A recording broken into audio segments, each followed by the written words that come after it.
이 시간 한 가지만 더 기도하면서 하나님 앞에 예배로 나아갔으면 좋겠습니다. 이 시간 우리 마음 가운데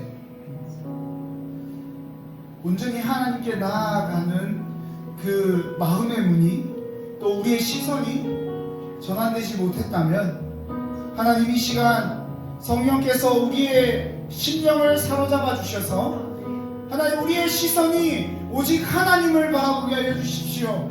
이 예배 가운데 주님을 만나고 하나님의 그 놀라운 깊은 은혜 가운데 젖어드는 이 시간 될 수 있도록 하나님 인도하여 주시옵소서. 우리 간절하게 주님 부르짖고 예배를 위해서 기도합니다. 주여!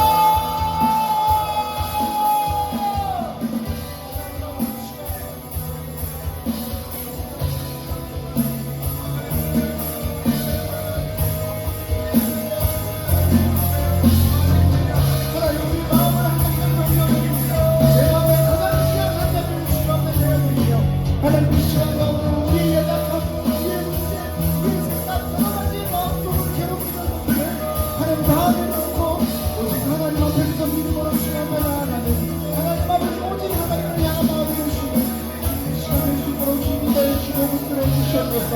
하나님 이 시간 가운데 우리 마음을 하나님 앞에 시선을 돌리기를 원합니다. 우리 마음을 사로잡아 주셔서 하나님의 그 놀라운 은혜 가운데 우리가 주님을 바라보고 하나님 이 예배 가운데 하나님의 말씀을 기대하며 성함에 나아가는 이 시간 되시도록 주님과 해주시옵소서. 하나님 이 시간 가운데 우리 삶에 주님을 향한 그 참된 기쁨이 회복되고 주님을 향한 그 놀라운 마음이 회복되는 주님 하나님의 놀라운 은혜가 일어날 수 있도록 주님과 해주시옵소서. 하나님 아버지 이 시간 가운데 기대하며 성함으로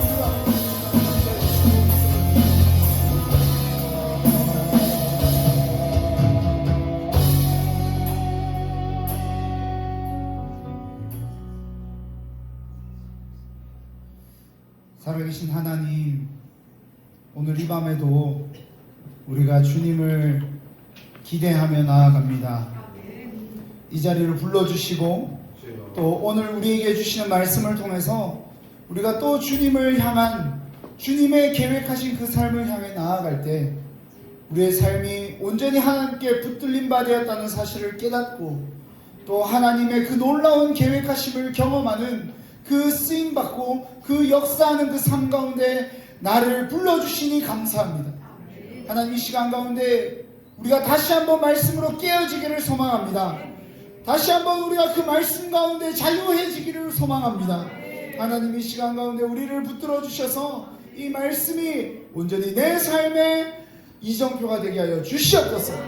주님 함께해 주시는 은혜를 기대하며 사모하며 나아갑니다. 살아계신 예수 그리스도의 이름으로 간절히 기도드립니다. 아멘.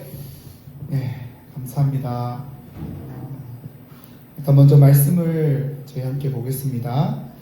빌립보서 4장 4절 한 절 말씀만 보도록 하겠습니다. 빌립보서 4장 4절 한 절 말씀입니다.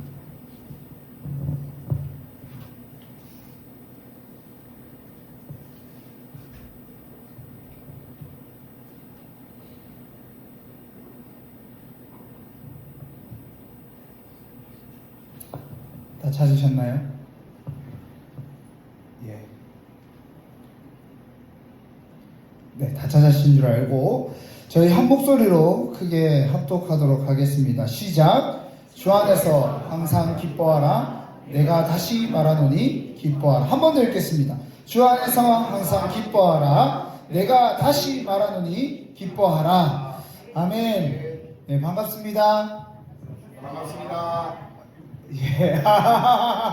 네, 제가 말씀을 시작하면서 제가 좀 제 소개를 조금 하고 싶은데요. 뭐 대단한 사람 아니고 유명한 사람 아닙니다. 그냥 부산에서 열심히 청소년 사역하고 있는 목사입니다. 오늘 이렇게 옛들 찬양팀과 함께 이 모임을 할 수 있어서 너무나 행복합니다. 사실은 옛들과의 인연이 조금 깊습니다. 우리 찬양팀 원 중 한 분과 제가 학부 시절부터 함께 만나서 이렇게 같이 함께 예배를 하게 될 줄은 정말 상상도 못했는데 제가 우연치 않은 기회에 저희 교회에 수련회로 한번 모시고 한 2번 정도 모시고 나서 그렇게 저에게도 이 말씀의 자리를 나눌 수 있게 해주신 것 같습니다. 잘하지 못하고 대단하지 않지만 오늘 우리에게 주시는 하나님의 말씀을 대단한 줄 믿습니다. 우리에게 역사하실 하나님의 그 능력은 위대한 줄 믿습니다. 네, 오늘 함께 우리가 말씀을 통해서 나누고 싶은 내용은 왜 예수인가?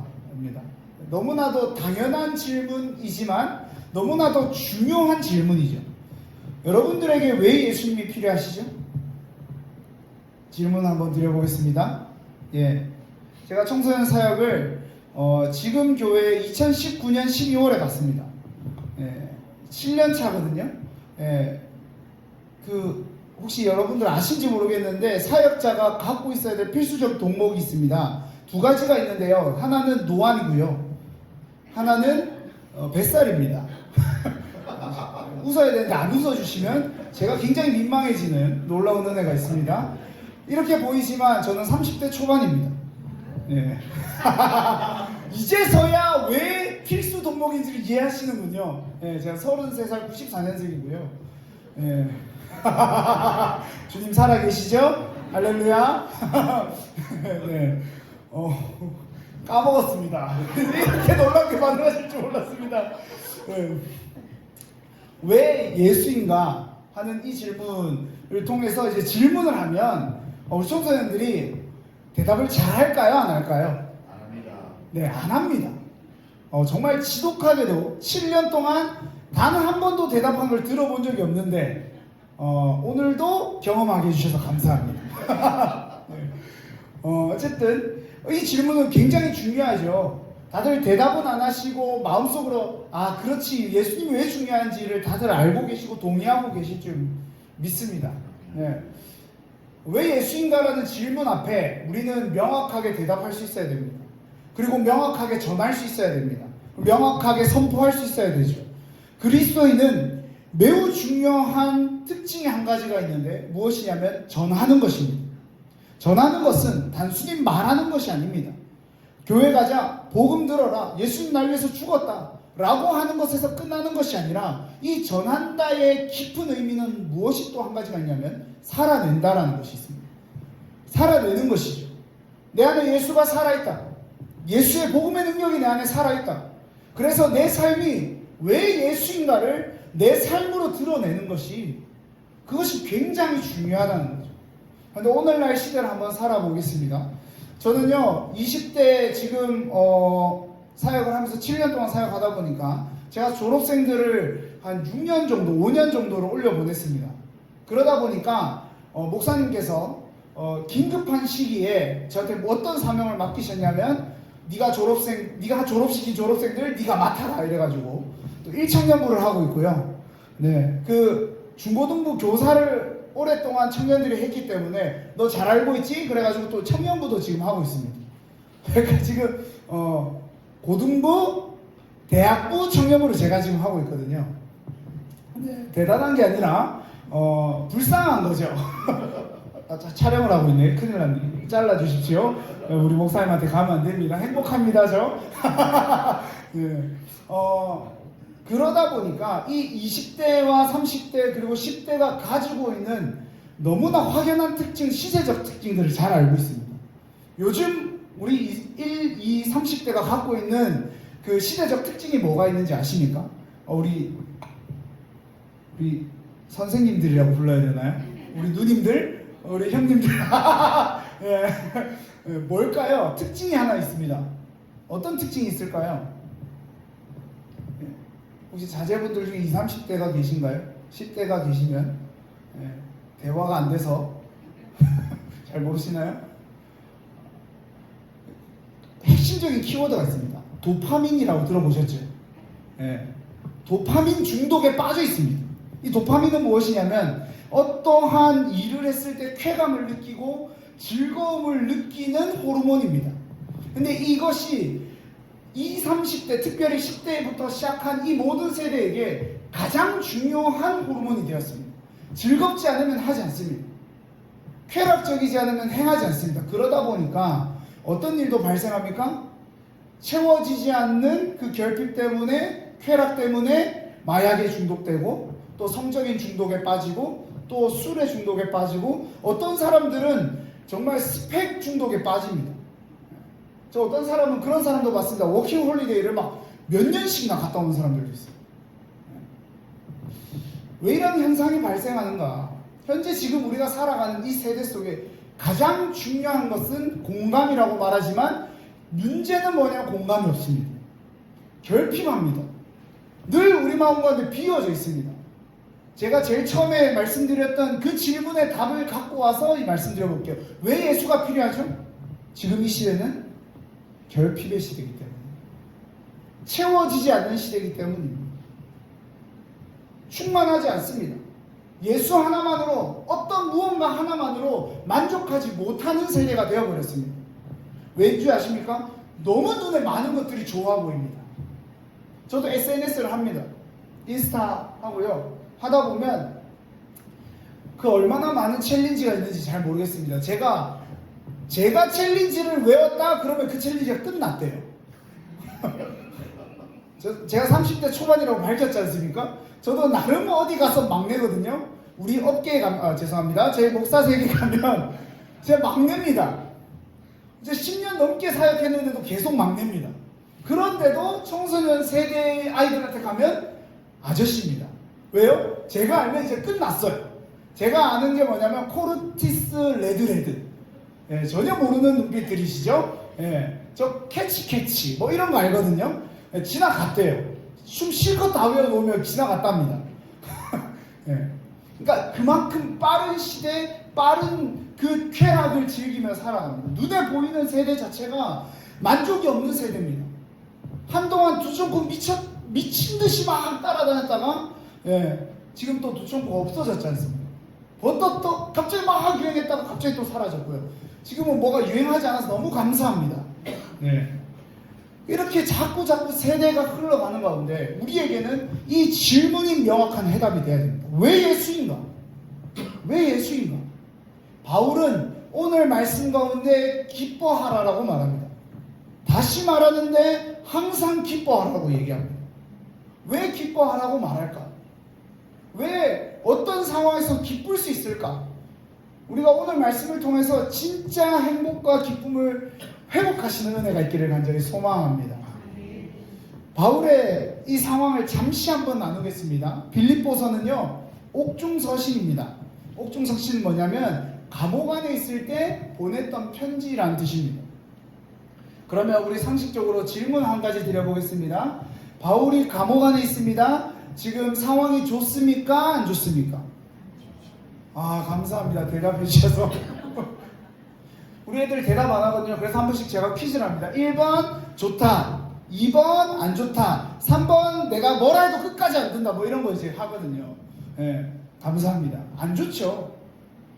그때 당시에 그 감옥이라고 하는 개념은 지하에 그 아주 깊숙한 곳에 그 골방처럼 만들어져 있었습니다. 혹은 집 안에 갇혀서 아무것도 못하는 상황을 이야기합니다.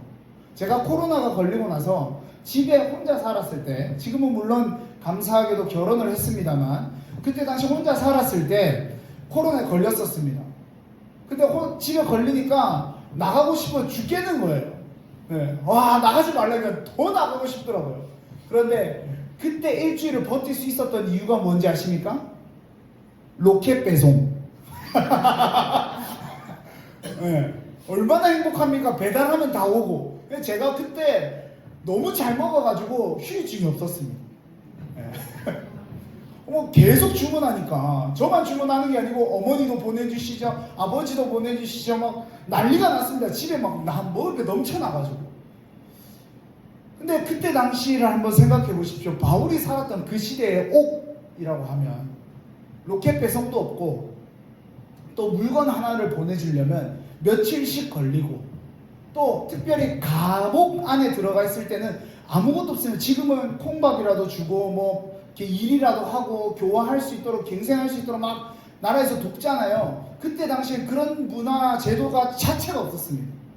그러니까 그 썩어 빠지고 막 곰팡이가 난무하고 생쥐들과 함께 동거하고 막 그런 상황 속에서도 바울이 뭐라고 얘기하냐면 기뻐하라는 거예요. 기뻐하라는 거죠. 바울의 삶을 우리가 다시 한번 돌아봐서 우리가 그 기쁨을 어떻게 회복해 나가는지를 함께 살펴봤으면 좋겠습니다. 우리가 바울이 살았던 그 생애를 다시 한번 돌이켜보면 바울은요 굉장히 부유했습니다.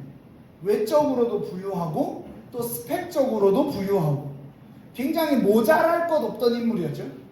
지금으로 치면 엄친아, 돈도 많고 외모도 잘생겼고 키도 크고 모르겠습니다. 제가 실제로 본 적은 없어가지고 천국 가서 확인을 해봐야 될 것 같은데 어쨌든 그런 환경 속에서 살았던 인물이었습니다. 심지어 국적까지 로마 시민권입니다.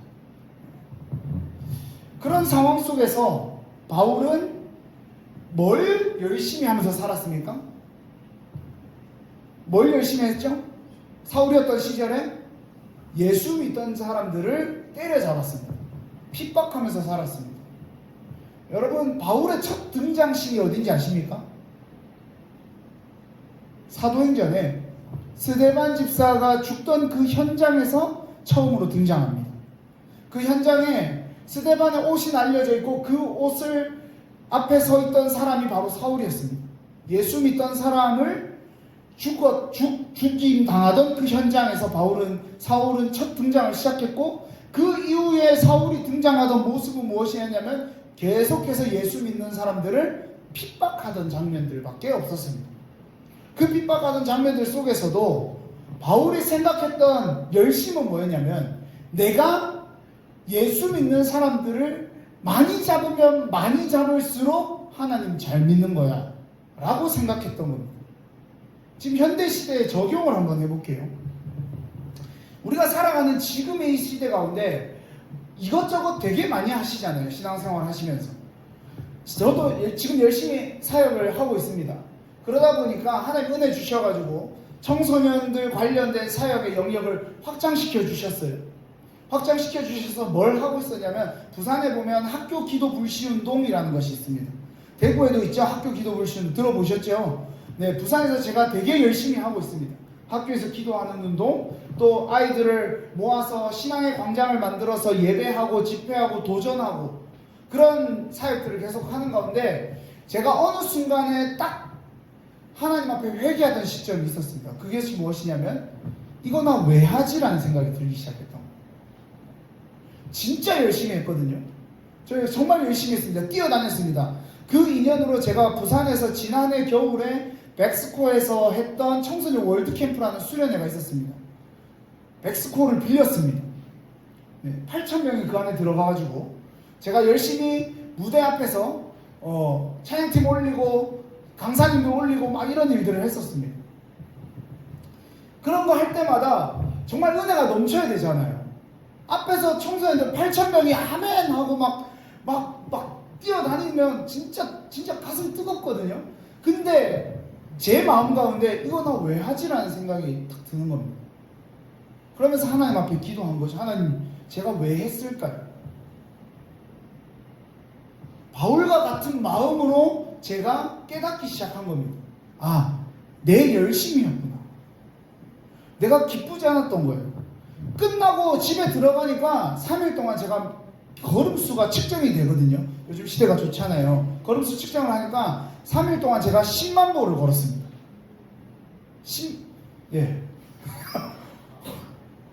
살은 하나도 안 빠져 있었습니다. 열심히 먹었습니다. 더. 밤에 이제 주님을 만나고 밤에 이제 치킨을 만나고 이렇게 우리 형님들과 어쨌든 그 뭐 중요한 게 아니고 어쨌든 그런 공허한 마음들이 생겨나는 거죠. 우리 가운데 그런 결핍 가운데 계속해서 살아가게 되는 거죠. 바울도 그렇게 살았다는 겁니다. 제가 얼마 전에 아내가 열심히 보던 드라마를 소파에 같이 앉아서 보게 됐습니다. 진짜 연기를 너무 잘하더라고요. 구교환 배우 아시죠? 저는 그 드라마를 안 보는데 우리 아내가 계속 잘 챙겨 보더라고요. 그래서 옆에서 마지막 화를 봤습니다. 제목이 모자무싸. 갑자기 긴 제목 생각이 안 납니다. 모두가 자신의 무가치함과 싸우고 있다. 예. 그 봤는데 마지막에 그런 얘기를 하는 거예요.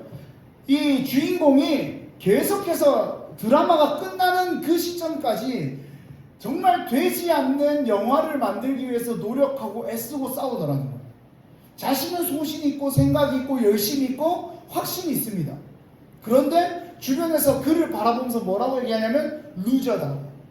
너 왜 그런 무책임한 행동하냐? 너 나이가 몇 살이냐? 너 실패한다. 너 스토리 엉망이야. 이런 얘기들을 막 하는 거죠. 근데 영화를 만들어냅니다. 그리고 마지막에 드라마의 해피엔딩으로 끝납니다. 그러면서 제가 느꼈던 건 뭐냐면 우리도 그러한 삶을 살아가고 있구나. 우리도 예수 없는 무가치한 인생을 살아가고 있구나. 계속해서 정말 우리 마음을 채우려는 그 도파민에 중독되어서 자꾸 해결되지 않는 그 행복을 찾아서 떠난 거예요. 가요 중에 그런 가요 있잖아요. 사랑 찾아 행복을 찾아. 조항조 선생님 노래. 어떻게 하냐고요? 네, 1일 드라마로 리메이크 된 적이 있습니다. 그래가지고 1일 드라마 주말 연속극. 어쨌든 우리 젊은 청년들 모르는 눈치신데요. 네, 감사합니다. 네, 어쨌든 사람들은 계속 그렇게 찾아다니는 겁니다. 매일매일을 찾아다니는 겁니다. 그런데도 채워지지 않습니다. 그러니까 자꾸 나의 열심으로 무언가를 채우려고 애를 씁니다. 그러다 보니까 우리가 하나님 앞에 나아가는 이 신앙의 모습이 자꾸 조건을 걸기 시작하는 거예요. 하나님 저 이거 했어요. 하나님 저 이거 했습니다. 하나님 저 이거 했으니까 이거 주세요. 라고 하는 give and take가 바뀌고 또 종교적인 마일리지가 자꾸 쌓이는 겁니다. 자꾸 충전시켜놓고 하나님 앞에 충전시켰으니까 저 이만큼 쓰겠습니다 하고 쓰는 거죠. 그러고 나서 어떻게 합니까? 충전이 다 끝나면 하나님 저 힘듭니다. 저 열심을 다했습니다. 좀 지치셨습니다. 내려놓겠습니다. 정말 죄송한 얘기인데 세상에서 제일 교만한 얘기가 뭔지 아십니까? 전 내려놓았습니다 라는 말입니다. 하나님이 포기 안 하셨는데 왜 내가 뭔데 내려놓습니까? 그렇지 않나요? 하나님이 역사하시고 하나님이 그 가운데 계획하심이 있으시고 내 삶 가운데 너는 가치 있어. 너를 통해서 내가 하나님의 일들을 할 거야 라고 분명하게 말씀하시는데 나는 하나님 지쳤으니까 내려놓겠습니다 라고 이야기하는 거죠. 여러분 다른 것이 교만한 것이 아니라 그것이 바로 교만입니다. 하나님께 뜻과 상관없이 내 마음과 내 결정대로 살아가는 것. 남들이 보기에는 그럴듯하고 합리적일 수 있습니다. 힘들어서 지쳐서 그만할 수도 있습니다. 그게 잘못됐다는 게 아니라 적어도 그러한 행동을 할 때 내가 하나님 앞에서 교만하다는 것을 깨달으시는 은혜가 있기를 간절히 소망합니다. 그렇다면 정말 참된 기쁨은 무엇일까? 우리 가운데 진짜로 회복되어야 되고 채워져야 되는 그 기쁨은 무엇인가? 여러분 기쁨의 뜻을 가진 영어 단어가 뭔지 아십니까? 해피 말고 joy, 그죠? joy. 이 joy를 어떤 한 목사님께서 풀어서 이렇게 문장을 만들어 주셨는데 제가 그걸 보면서 무릎을 딱 치면서 와 이게 진짜 정답이다 라고 하는 문장이 있었습니다. 제가 한번 말씀드려 보겠습니다. joy라고 하는 이 글자 J-O-Y죠. Jesus overflow you. Jesus overflows you. 네, 문법이 틀릴 뻔했습니다. 3인칭이죠. 네, Jesus overflows you. 뭡니까? 예수가 당신 안에 흘러 넘치는 게 기쁨이라는 겁니다. 바울은 자신의 인생 속에서 그렇게 열심히 살고 최선을 다해서 살아서 자신의 인생 가운데 정말로 많은 행적들을 쌓아서 많은 그 훈장들을 쌓아서 업적들을 쌓아서 난 대단한 사람이야, 나 정말 율법적이고 나 정말 성경대로 산 사람이야 라고 이야기하려고 어디까지 가냐면 원점까지 갔습니다. 공식 문서를 들고 다메섹으로 가서 예수 믿는 사람들 때려잡으려고 달려가고 있었습니다. 그때 누굴 만나죠? 예수를 만나는 거예요. 참된 빛 되시고 어둠을 향해 걸어가는 우리를 밝히시는 그 예수 그리스도를 만난 겁니다. 그러고 나서 바울의 인생이 완전 달라지죠. 얼마나 자신의 인생을 하나님 앞에 드리기 기뻐했습니까? 얼마나 열심으로 하나님을 향해서 살아갔습니까? 한 번도 가기 힘든 선교여행을 4번이나 다녀오면서 수많은 교회들을 세우고 수많은 말씀들을 적고 수많은 말씀들을 편지로 남겨서 현재까지도 우리가 그 말씀을 보고 배우고 깨닫고 있습니다. 이 바울이 그렇게 이야기하는 겁니다. 예수가 너 안에 충만하게 흘러넘쳐.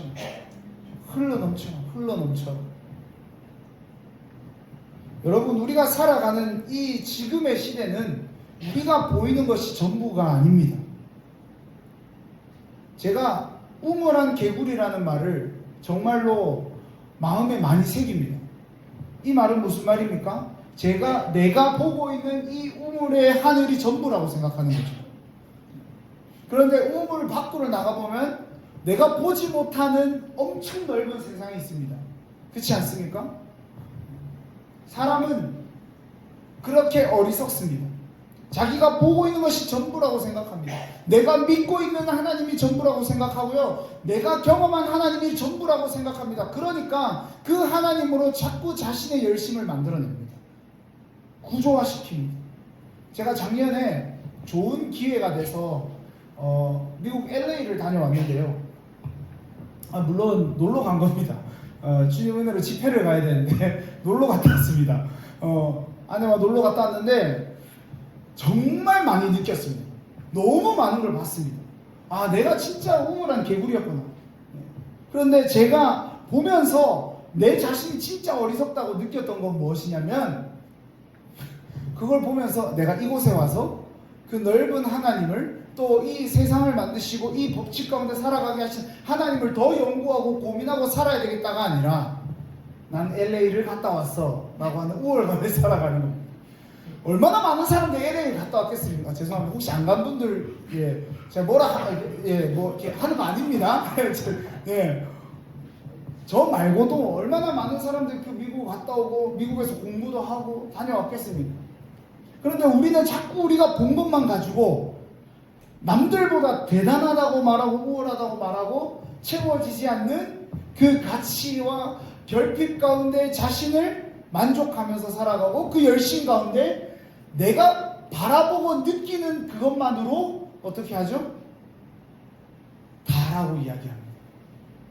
우리 얼마나 교만한 이야기들 많이 하고 있습니까? 야, 그거 믿음 아니야. 야, 너 이렇게 해야지 믿음이지. 이런 얘기들을 많이들 하시죠? 저도 하거든요. 저는 직업이 그거잖아요. 야, 너 똑바로 살아. 우리 아이들 막 졸고 있으면 일어나라 주의 백성 이러면서 막 깨우고,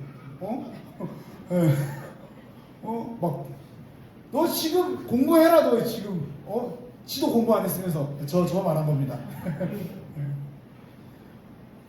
그렇게 이야기하는 우리의 그 어리석음과 한계를 하나님이 채워주심으로, 예수 그리스도가 채워주심으로 우리는 그 한계를 만나고 부딪히고 결국에는 결핍 가운데 정말 비워져서 아무것도 할 수 없는 초라한 존재가 되지만, 그 초라한 존재에 예수 그리스도를 채워주시는 은혜가 있다는 것. 그래서 바울은 오늘 우리에게 이렇게 이야기하는 겁니다. 항상 기뻐하라. 내가 다시 말하노니 항상 기뻐하라. 이 말에 앞에 동일한 이 공식을 하나 붙이자면, 예수 안에서 항상 기뻐하라는 것. 다시 말하니까 예수 안에서 어떤 상황이 와도, 어떠한 것을 바라봐도, 어떠한 것을 경험해도 너 항상 기뻐해. 그러면 어떤 것도 기뻐하게 됩니까? 슬픔도 기뻐하게 되죠. 괴로움도 기뻐하게 되죠. 고난도 기뻐하고요. 문제도 기뻐하고요. 절망도 기뻐합니다. 그런데 살아보니까요, 그게 마음처럼 됩니까? 안 됩니다. 저는 아직까지 자녀는 없습니다. 그런데 결혼을 해보니까 정말 주님을 많이 만나거든요. 왜 웃으시죠? 결혼해보신 분들의 공감이신가요? 주님을 많이 찾게 되더라고요. 왜냐하면 저의 연약함이 너무 그냥 끊임없이 나옵니다. 저 때문에 괴로워하는 저의 아내를 보면서 제가 회개하고 하나님 앞에 부르짖고 주님 제가 왜 이거밖에 안 되나요? 그렇게 살아가는 은혜가 있거든요. 빨리 결혼하십시오 청년들. 저만 아닙니다. 자 네, 어쨌든 그래서 이게 들어보니까 자녀들을 낳으면 훨씬 더 이게 더 많이 만난다고 하더라고요. 예, 기대가 됩니다. 저 같은 놈을 네, 또 만나게 되면 예, 주님을 얼마나 만나게 될지. 그런 상황 속에서도 어떻게 하라고요? 기뻐하라는 거예요. 제가 좋아하는 가수가 있는데요. 남매 가수입니다. 혹시 들어보셨습니까? 악동 뮤지션이라고. 네, 이번에 새로운 앨범을 냈는데 그 앨범 중에 정말 좋은 노래가 있었습니다. 그게 뭐냐면 기쁨, 슬픔, 아름다운 마음이었습니다. 기쁨 뒤에 슬픔이 오는 건 가장 아름다운 마음이다. 이 얘기를 듣는데요. 원래 크리스찬이라는 건 알고 있었지만 정말 신앙에 대한 이해가 완벽하게 되어 있는 가수다라는 걸 너무 많이 느꼈습니다. 여러분, 우리가 진짜 행복하다는, 진짜 기쁘다는 것, 예수 안에서 왜 예수로 살아가야 되는지를 경험한다는 것은 내가 기쁘고 나면 슬픔이 온다는 것을 깨닫는 겁니다. 완벽하지 않고 한계가 있고 영원하지 않다는 걸 깨닫고요. 그게 진짜 하나님이 우리에게 주신 참된 행복이고 아름다운 마음이고 기쁜 마음이라는 것을 우리가 깨달아야 된다는 거죠. 바울이 우리에게 이렇게 이야기하고 있는 겁니다. 행복하라, 기뻐하라, 기뻐하라, 기뻐하라. 여러분, 우리가 왜 예수로 살아야 되냐? 왜 예수 그리스도 한 분만이어야 되냐? 웨스트민스터라고 하는 그 소요리 문답책 1문에 보면 목적이 나옵니다. 인간의 참된 제일된 목적은 무엇입니까? 라고 질문하죠. 혹시 아십니까? 답이? 하나님을 영화롭게 하고 그를 영원히 즐거워하는 것이죠. 이것이 그냥 단순히 하나님을 영광스럽게 하고 내가 하나님을 기쁘게 예배한다라는 의미를 넘어서서 우리가 이해해야 되는데, 하나님을 영화롭게 한다, 영광스럽게 한다는 말이 무슨 말인지 혹시 저한테 설명해 주실 분 있으십니까? 예. 죄송합니다. 제가 신뢰를 보겠습니다. 영화롭다라는 말은 무슨 말이냐면 하나님을 영광스럽게 한다는 말이죠. 문장 자체로 만들면. 그러면 우리가 하나님을 어떻게 영광스럽게 할까요? 많은 연예인들이 한 것처럼 이 모든 영광을 하나님 앞에 올려드립니다, 이렇게 얘기하면 영광스럽게 하는 걸까요? 하나님, 입으로 하나님 영광 돌립니다 라고 이야기하면 그게 진짜 하나님 앞에 영광 돌리는 일일까요? 우리가 생각했을 때 굉장히 추상적이죠. 하나님 어떻게 영광 돌릴 수 있을까? 그런데 제가 이 영광이라는 단어를 깊이 묵상하고 기도하고 하나님 앞에 깨달은 것이 무엇이냐면 이 영광스럽게 하다라는 뜻은 바로 내가 거울이 되는 겁니다. 거울이 되는 겁니다. 제가 아까 설교의 초반에 말씀드렸던 내용 중에 기억나시죠? 우리가 말씀을 전한다는 것은 어떻게 한다는 것입니까? 살아내는 것이라고 했죠. 살아낼 때 어떤 모습이 우리한테 나타나죠? 예수 그리스도의 모습이 나타나고 하나님의 모습이 드러나고 하나님의 말씀이 드러나고 하나님의 나라가 실제가 되는 것. 여러분, 이게 영광스럽게 하는 겁니다. 나를 통해서 하나님이 비추시면서 하나님이 나를 거울로 사용하시는 거죠. 내가 행동하고 생각하고 말하고 살아가는 모습을 통해서 하나님은 영광을 받으시는 겁니다. 나를 통해서 누가 보여지니까요? 하나님이 보이니까요. 나를 통해서 하나님을 보는 겁니다. 그래서 하나님은 우리 인간을 만드셨고요. 그렇기 때문에 우리가 하나님을 즐거워할 수밖에 없습니다. 내가 하나님 앞에 쓰임받거든요. 잘 한번 생각해 보십시오. 창세기 3장 이후로 우리는 하나님과 관계가 끊어졌습니다. 하나님이 끊으신 게 아니라 인간 스스로 그 관계를 끊었습니다. 먹고 싶은 보암직도 하고 먹음직도 한 그 열매 한 번 먹었는 것 뿐인데 그걸로 인해서 하나님과 약속했던 영원한 것이 깨어졌습니다. 그렇기 때문에 우리는 하나님처럼 살아갈 수도 없고 하나님의 거울이 될 수도 없습니다. 이 말은 무슨 말이냐면 앞에 게 성립이 안 되면 우리 뒤에 것도 성립이 안 된다는 뜻입니다. 하나님을 영광스럽게 못하면 나는 어떻게 해요? 기쁘지 못하는 거예요. 여러분, 예수를 믿기 전에 예수님이 내 마음 가운데 진짜 참된 주인이 되기 전 시절을 한번 떠올려 보십시오. 제 말이 공감이 되시죠? 계속해서 공허함 가운데, 슬픔 가운데 행복은 언제 오나? 잠깐 오는 그 행복의 도파민을 느끼고 다시 한번 절망이 되어져. 그 삶을 반복해서 살아갑니다. 그런데 지금은 달라진 게 뭐가 있습니까? 우리는 즐거워하고 기뻐할 수 있습니다. 왜요? 그럼에도 불구하고가 있으니까. 슬픔 뒤에, 절망 뒤에, 그 고난 뒤에가 끝이 아니라 그럼에도 불구하고가 있다고. 그 뒤에 살아가는 우리의 삶이 우리를 이끌어 가시는 하나님의 그 은혜와 계획하심이 있다고. 오늘 우리가 살아가는 그 인생이 그게 바로 진짜 예수 그리스도가 우리가 필요한 이유입니다. 왜 예수님이 필요한지 명확한 해답이 있는 것입니다. 우리 여기 혹시 교사 계십니까? 우리 뭐 중고등부든 주일학교든 유초등부든 교사 선생님 계시죠? 네. 아이들한테 이거 전해 주십시오. 갑자기 교사 강습회가 됐는데. 네. 원하시면 불러 주십시오. 더 이렇게 기가 막히게. 네. 하여튼 보여주십시오. 자녀들에게도 보여주십시오. 가족들에게도 보여주십시오. 전도가요 거창한 것이 아닙니다. 삶을 살아내면서 야 교회 갈래?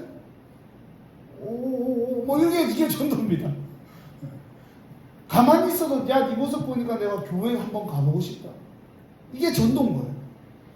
아무리 열심히 백날 전도지 돌리고 아무리 백날 초청단지 하면서 교회 와보세요.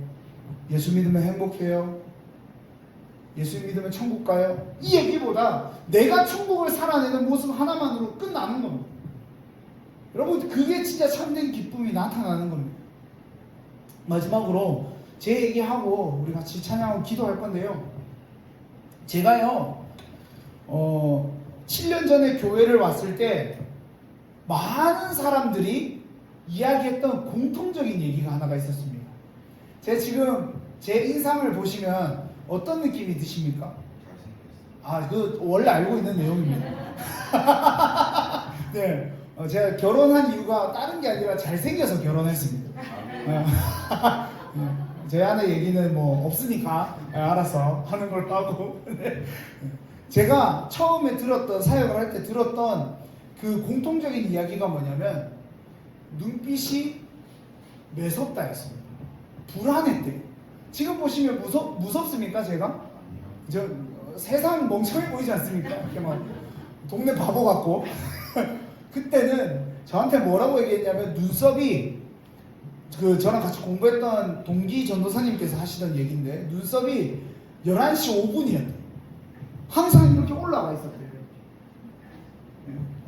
지금은 하라 그래도 안 나오는데 그때는 치열했습니다. 무조건 싸워서 이겨야 되고 살아남아야 되고 내가 잘하는 거 증명해야 되고 열심히 해야 되고 물론 지금도 열심히 합니다만 그때는 제가 갖고 있는 이 결핍을 어떻게든 막 덮으려고 열심히 노력하면서 살았어요.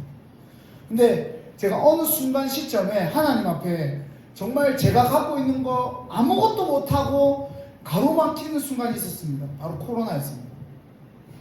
저는 어렸을 때부터 제가 하나님 앞에 받은 달란트가 뭐냐라고 했을 때 말하는 것이었습니다. 쪼잘. 입만 둥둥둥둥둥 떠다니는. 네. 느껴지시죠? 제 어렸을 때 저 목사님 어렸을 때 진짜 엄마한테 등짝 많이 맞았겠다 이런 생각 드시죠? 예, 많이 맞았습니다. 입만 살아가지고. 그거 하나 믿고 열심히 살았습니다. 근데 코로나가 되니까 설교가 안 되는 겁니다. 말을 못하는 거예요.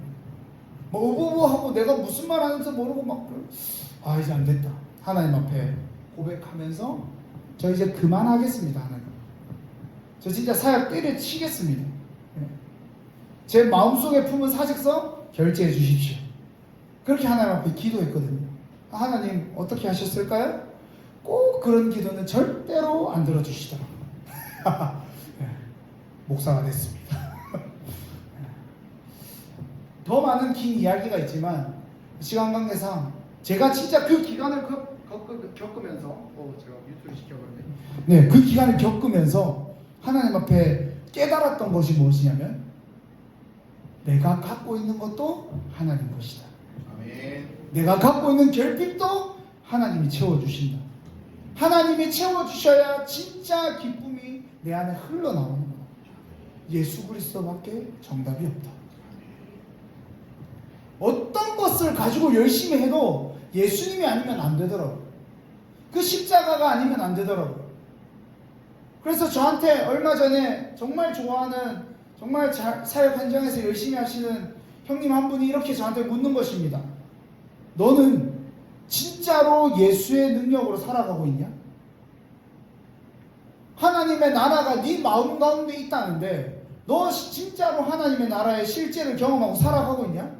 라고 묻는데 제 마음 가운데 그 가슴 뜨거운 회개와 그 뜨거운 감격이 있었습니다. 무엇이냐? 내가 예수로 진짜 살아가고 있구나. 그리고 내가 진짜 살아가지 못하면 하나님 오늘 이 시간 가운데 내 마음 가운데 그 마음을 회복시켜 주십시오. 말로는 예수님 믿는다고 하고 말로는 예수님 따라간다고 하고 말로는 예수의 능력이 내 삶의 능력이라고 말하면서 여전히 내 삶 가운데 유지하고 있고 애쓰고 있고 의지하고 있는 그 영역들을 오늘 하나님 앞에 내려놓으시고 왜 예수인지를 다시 한번 우리 마음 가운데 새기고 오늘 살아내시는 우리 이곳에 계신 모든 성도님들 되시기를 주님의 이름으로 간절히 소망합니다.